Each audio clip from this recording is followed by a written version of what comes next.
Bismillahirrahmanirrahim. Assalamualaikum warahmatullahi wabarakatuh. Apa kabar Bapak dan teman-teman semua? Semoga Bapak dan teman-teman semua dalam keadaan sehat dan selalu dalam lindungan Allah.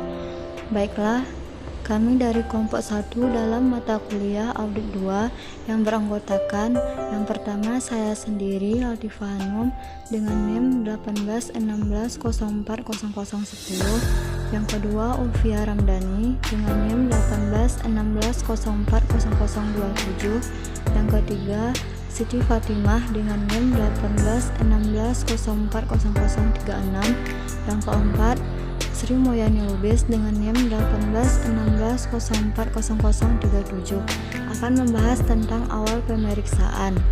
Baik, materi yang pertama akan disampaikan oleh Siti Fatimah. Kepada Bapak dan teman-teman, selamat mendengarkan.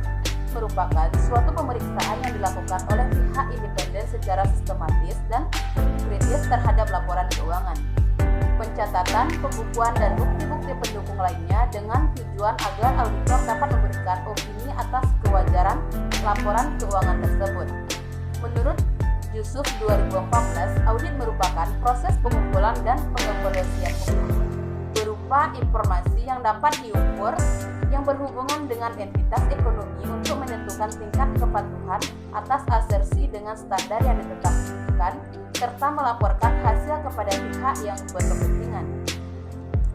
Berdasarkan beberapa pengertian audit di atas, dapat disimpulkan bahwa audit adalah pemeriksaan yang dilakukan oleh seseorang auditor dengan mengumpulkan dan mengevaluasi bukti sesuai dengan prosedur dan standar yang berlaku sehingga dapat memberikan opini kepada klien mengenai kewajaran sebuah laporan keuangan perusahaan.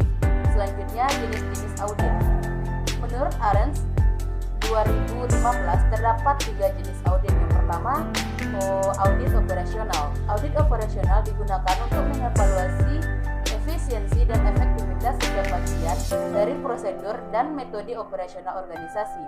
Pada akhir audit operasional, manajemen mengharapkan audit memberikan rekomendasi untuk memperbaiki dan meningkatkan kinerja operasional dalam suatu organisasi. Selanjutnya, audit ketaatan.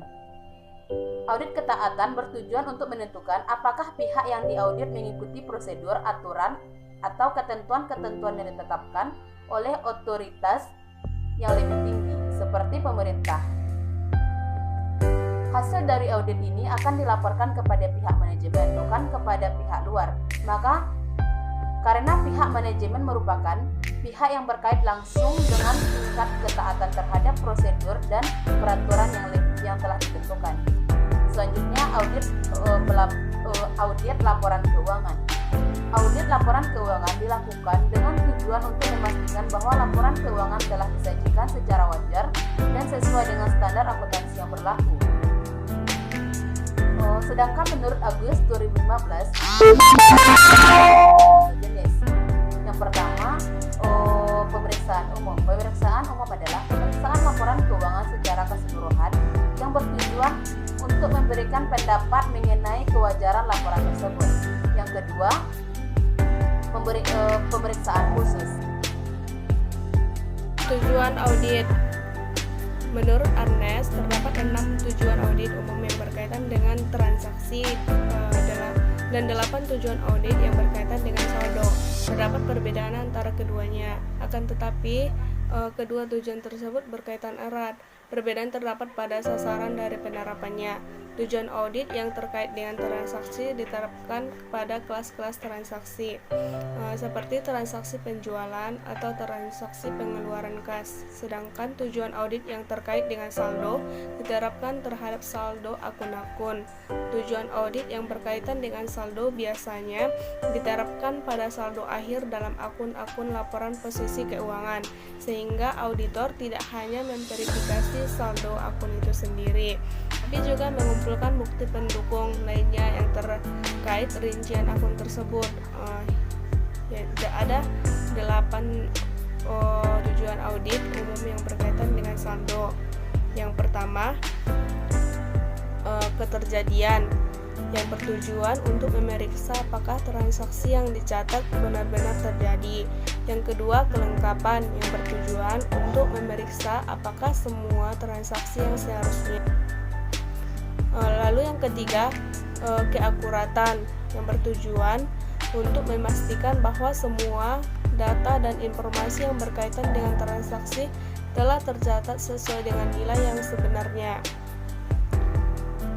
Lalu yang keempat, klasifikasi bertujuan untuk memeriksa apakah transaksi telah dicatat dalam klasifikasi akun yang tepat. Yang kelima, cut-off bertujuan untuk memastikan bahwa semua transaksi telah tercatat pada periode pembukuan yang tepat.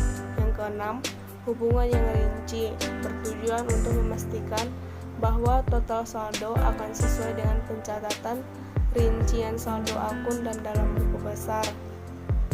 Lalu yang ketujuh, nilai yang dapat direalisasi yang bertujuan untuk memeriksa apakah saldo akun telah mencerminkan nilai realisasi bersih. Dan yang terakhir, yang ke-8, hak dan kewajiban yang bertujuan untuk memeriksa apakah penyajian aset memang menjadi hak perusahaan dan utang menjadi kewajiban perusahaan. Sekian dari saya, terima kasih.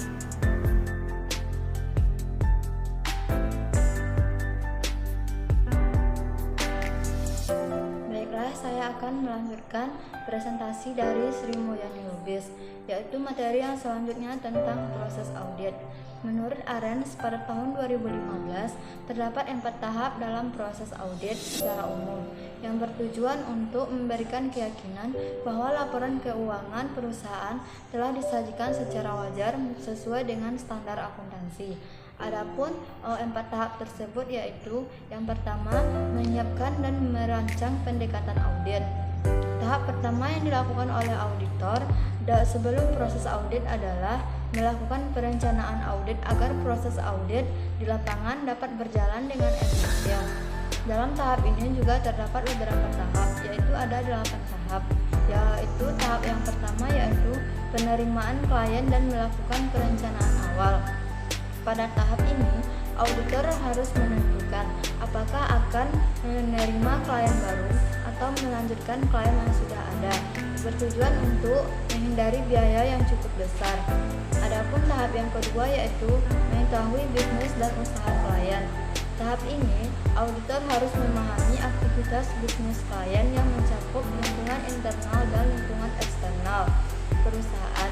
Yang ketiga, melakukan penilaian terhadap risiko bisnis klien. Pada tahap ini, auditor akan menilai risiko sebab terjadinya salah saji yang material pada laporan keuangan perusahaan. Tahap yang keempat yaitu melakukan prosedur analisis awal, yaitu membandingkan risiko klien terhadap industri, sehingga auditor mendapat indikator terhadap kinerja perusahaan. Tahap yang selanjutnya yaitu menentukan materialitas dan menilai risiko audit yang diterima. Penentuan materialitas dan risiko audit yang diterima merupakan tanggung jawab seorang auditor. Tahap yang selanjutnya yaitu mengetahui dan melakukan penilaian terhadap internal kontrol perusahaan.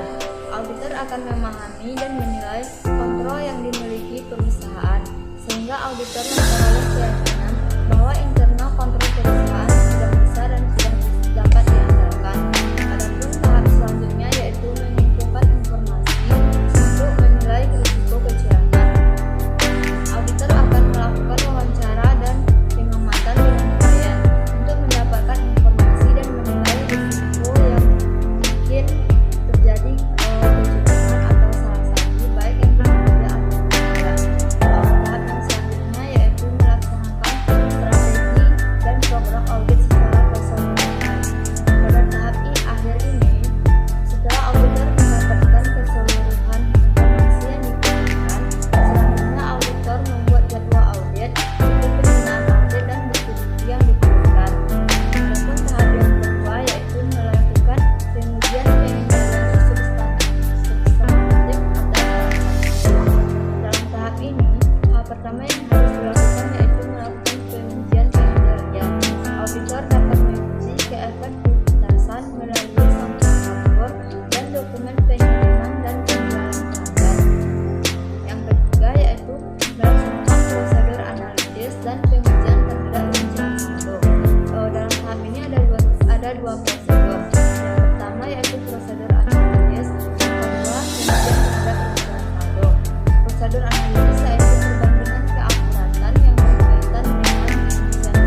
disajikan secara wajar, kemudian menerbitkan laporan audit, dan mengeluarkan opini-opini terkait kewajaran laporan keuangan perusahaan.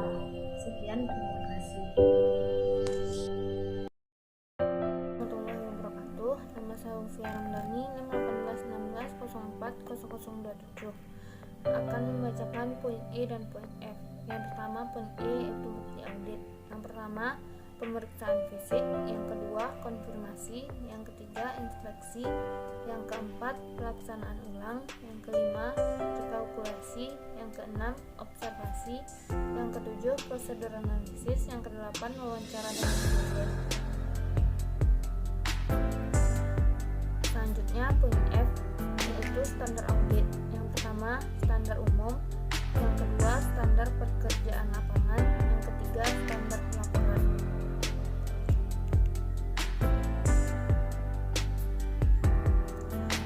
Yang pertama, standar umum. Yang pertama, audit harus dilakukan seorang auditor yang memiliki keahlian dan pelatihan teknis yang cukup. Yang kedua, standar pekerjaan lapangan. Auditor harus merencanakan pekerjaannya dengan sebaik-baiknya dan mengawasi kinerja asisten sebagaimana mestinya. Yang ketiga, standar pelaporan, yaitu laporan harus menyatakan bahwa laporan keuangan telah disajikan sesuai dengan prinsip akuntansi yang berlaku. Dan sebanyak itu, Assalamualaikum warahmatullahi wabarakatuh. Baik, itulah penyampaian makalah dari kelompok kami, kelompok 1, dalam mata kuliah audit 2. Terima kasih kepada Bapak dan teman-teman yang telah mendengarkan. Banyak maaf kami sudahi. Assalamualaikum warahmatullahi wabarakatuh.